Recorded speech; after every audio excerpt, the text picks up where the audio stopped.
Now we're going to talk about Jack Hanna and who won that trade. And stay tuned, of course, for my NLL Power Rankings.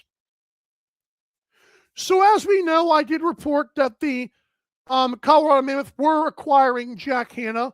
More on that in another show later on today.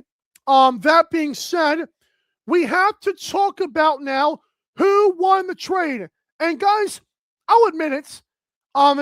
Obviously, the answer here is, well, in 5 years we'll find out. Boo! Blah! That would be so boring. If that was the case, there'd be no need for a daily show, which means I could not do my part in growing the NLL. But thankfully I'm here. There should be more daily shows. There's not. So we're the only ones we're going to talk about here.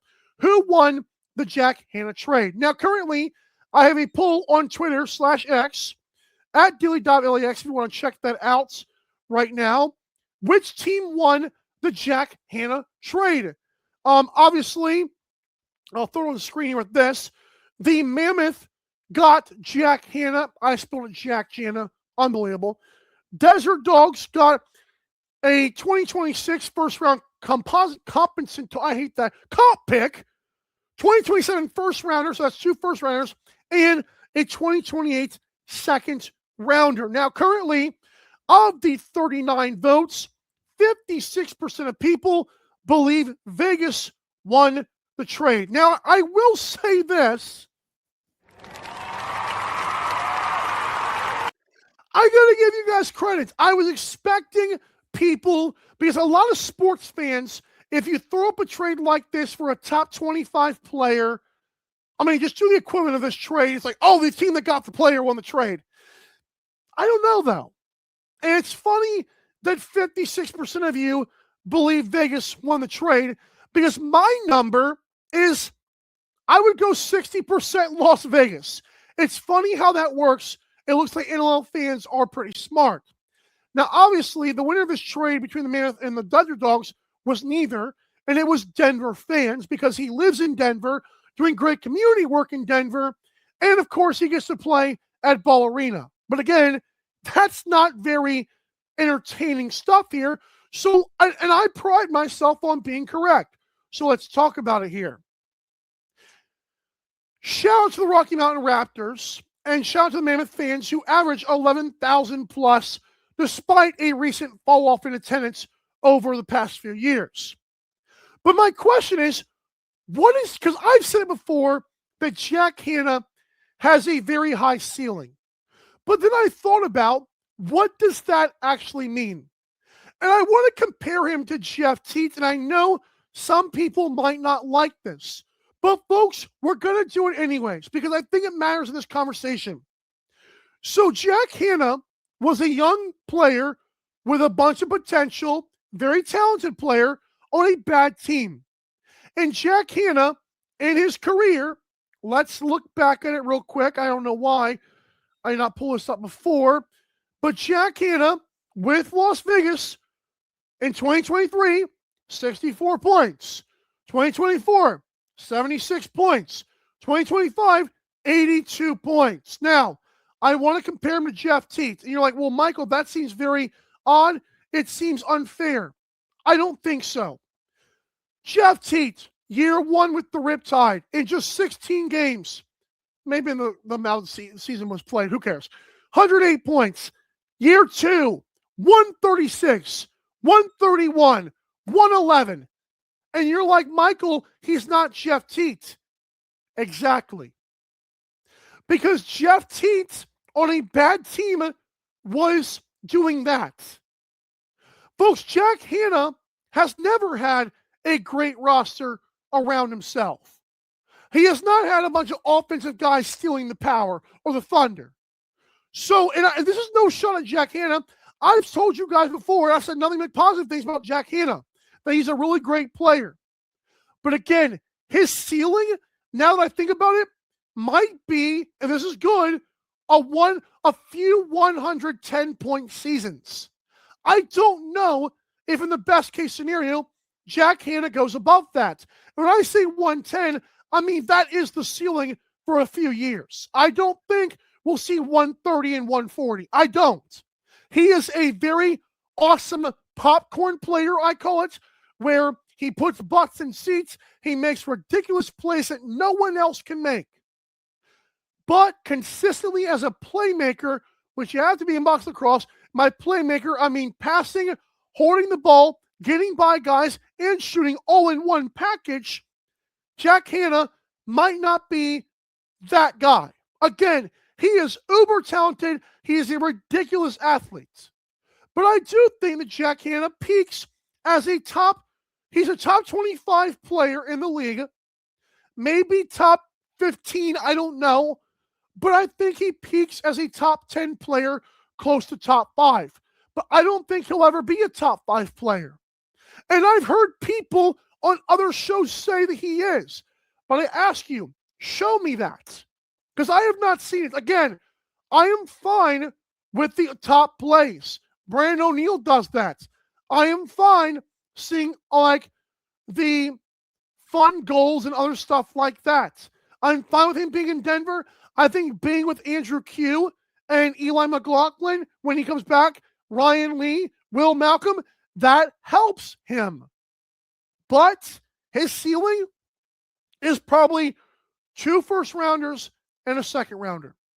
Because I think a lot of people were, like even myself, were thinking right off the bat, oh yeah, a couple of first defender, whatever. Like, and then you're like, wait a minute. It's interesting because remember, he put it's not in spite, because of the reality of his life, he put Vegas in a tough spot. And that tough spot was, I want to go to Denver and I want to be a Mammoth player. I'm not playing for you, Desert Dogs, but thank you for everything.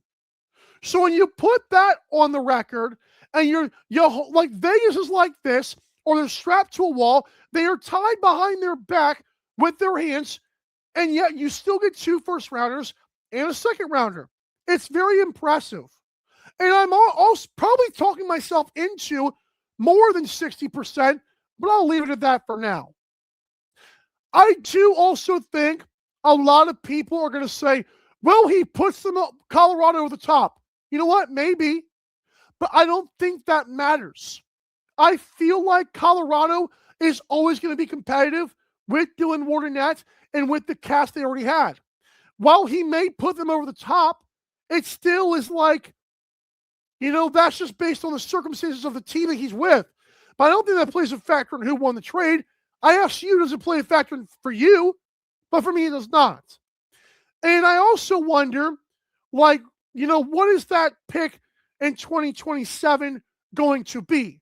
Like 2026, it might, there's only 14 teams, and a compository pick or compensatory, however you say that, compensatory pick. There we go. I said it out loud. I had to work through it.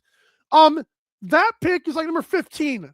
So that's already a low first rounder. Good player, fine. Decent player, hopefully, if you draft well. And then next year's pick, 2027, if, let's say the Mammoth missed the playoffs, I don't think Colorado, again, with Dylan Ward, Coach Pat Coyle, the offense they have, they're looking to play the 9 or 10 seed. But again, that gets them like the 4th or 5th pick probably, right? Which is crazy when you think about that. But the 2027 pick is the big deal here. So let's do the math on those picks. Let's say the 15th overall pick in 2026, we're around that area. A top 5 at best pick, I mean the 4th pick at best in 2027, that probably equals Jack Hanna, maybe a little bit more. Because remember, the same team drafted Adam Patra. And if you can get a guy like this a little bit better than Patra, who's awesome, by the way, it's probably like Jack Hanna. Add a second rounder, add the fact that they had to trade him to Colorado, it seems like Vegas won the trade. So that's where I'm going with it. Again, I'm talking myself. I went through this last night. I said 60%. I might go like 75% Vegas. And again, I know I started the segment with, it will take 5 years to figure it out. I don't know. I don't think Colorado or Vegas has to win a championship for us to figure it out. So, how and where do you think Jack Hanna's ceiling is? Is it over 110 points?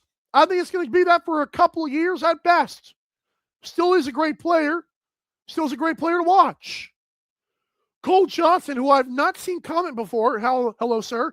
I feel like Jack Hanna will have similar production and points as Tom Schreiber has had.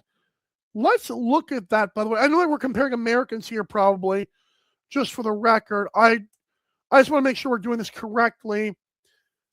Oh, that's good. 94, 64, 94, 116. You know what's funny? On that team, I actually like that. I think 90 points, maybe 100 is right where we're getting with Jack Hanna. So again, I think Vegas won the trade. But yeah, no, that's a good point. Robert says they both got what they wanted. Oh, absolutely. Again, I do think in terms of we knew what had to happen here, absolutely, Vegas and Colorado both got what they wanted. But I do think in the end, 2 firsts and a second rounder with the circumstances, Vegas won the trade. So now I'm talking to myself, is it more even? I don't know. But again, thanks for the commenters. I think that helped the conversation out a little bit more. I like hearing other opinions. Again, 56% of people that voted say it's Las Vegas. But I know I have a few media people that are also voting on that. So like, I want more fans to vote on this, and I want to see in 20 hours what it looks like. We may revisit this briefly tomorrow. Fun stuff though, and good. Like I said, good for Jack Hanna, good for Sean Williams, good for Pat Coyle. Everyone's happy. I just think Vegas will be a little bit happy.